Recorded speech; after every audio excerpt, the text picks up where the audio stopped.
குட்டி கதை. ஒரு ஊர்ல ஒரு பெயிண்டர் இருந்தாராம். சூப்பரா வரைவாராமாங்க. ஆனா, அவர் எக்ஸ்பெக்ட் பண்ண அளவுக்கு அவருக்கு அந்த அளவுக்கு ஒரு முக்கியத்துவம் கிடைக்கல. ஸோ, அவரோட பெயிண்டிங்க எப்படியாச்சும் மக்கள் கிட்ட போய் சேர்த்தணும் அப்படிங்கிறதுக்காக ஒரு பிஸியான மார்க்கெட்ல அவரோட பெயிண்டிங்க கொண்டு போய் ஒரு ஸ்டாண்ட் போட்டு, ஒரே ஒரு பெயிண்டிங்க மட்டும் கொண்டு போய் அங்க வச்சுட்டு, அதுக்கு கீழ ஒரு நோட்ஸ் மாரி குடுத்துருக்காரு. அதாவது, இந்த படத்துல ஏதாவது தப்பு இருந்துச்சுன்னா மார்க் பண்ணுங்க அப்படின்னு சொல்லிட்டு. அப்போ ஈவினிங் வரைக்கும் அத டிஸ்ப்ளேல வச்சுட்டு இவர் போயிட்டார். அப்ப சாயங்காலம் வந்து பார்க்குறாரு, அந்த படம் ஃபுல்லாவே ரெட் மார்க். அதாவது எல்லாமே மிஸ்டேக்ஸ்ன்னு சொல்லிட்டு அந்த படம் ஃபுல்லாவே மார்க் பண்ணி வச்சிருக்காங்க. அத ரொம்ப சோகமா எடுத்துட்டு போயிட்டு ரொம்ப அழ ஆரம்பிச்சுட்டாராம். அடுத்த நாள்லேருந்து அவர் பெயிண்டிங்கே பண்றதையே ஸ்டாப் பண்ணிட்டாராம். உட்காந்து அழுகுறது மட்டும் தான் அவரோட வேலையாவே இருந்துச்சாம். இத பார்த்த அவங்க அம்மா, "அ என்னடா ஏன்டா இப்படி அழுதுட்டு இருக்க?" அப்படின்னு கேட்கும்போது, இந்த மாரி நடந்தது எல்லாமே சொல்லியிருக்கான். அப்ப அவங்க அம்மா சொன்னாங்களாம், "சரி, நாளைக்கு இதே மாரி இன்னொரு நல்ல பெயிண்டிங்க வரைஞ்சு கொண்டு போயி, இதே மாரி ஸ்டாண்ட் போட்டு அதே பிஸி மார்க்கெட்ல கொண்டு போய் பிளேஸ் பண்ணு.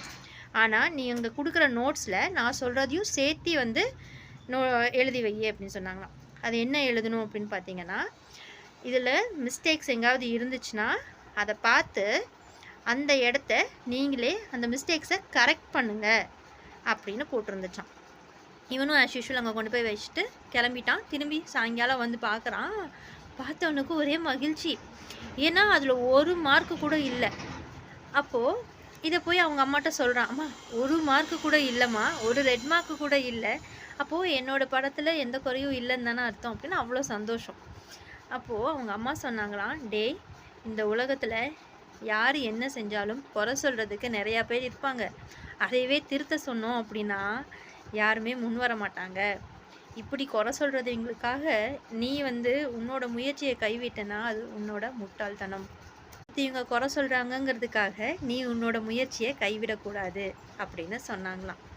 So moral of the story, ஒருத்திங்க ஒருத்திங்கன்ட்டு இல்லைங்க. நெறையா பேர் இந்த உலகத்துல என்ன செஞ்சாலும் சரி, குறை சொல்லிட்டே தான் இருப்பாங்களே தவிர, பெட்டர்மெண்ட்டுக்கான சொல்யூஷனோ, இல்ல அவங்க சப்போர்ட் பண்ணி வந்து செய்யுங்க அப்படின்னு சொல்லி கூப்பிட்டு பாருங்க, எவனும் வரமாட்டான். குறை சொல்றதுக்கு மட்டும் தான் இந்த உலகத்துக்கு தெரியும். நம்மகிட்ட நம்மளோட முயற்சிய போட்டுட்டே இருக்கலாம். கண்டிப்பா ஒரு நாள் சக்சஸ் ஆகும். அடுத்தவங்க குறை சொல்றாங்க அப்படிங்கிறதுக்காக நம்மளுடைய விடாமுயற்சிய ஒரு நாள் கூட விடக்கூடாது. இனிய காலை வணக்கம்.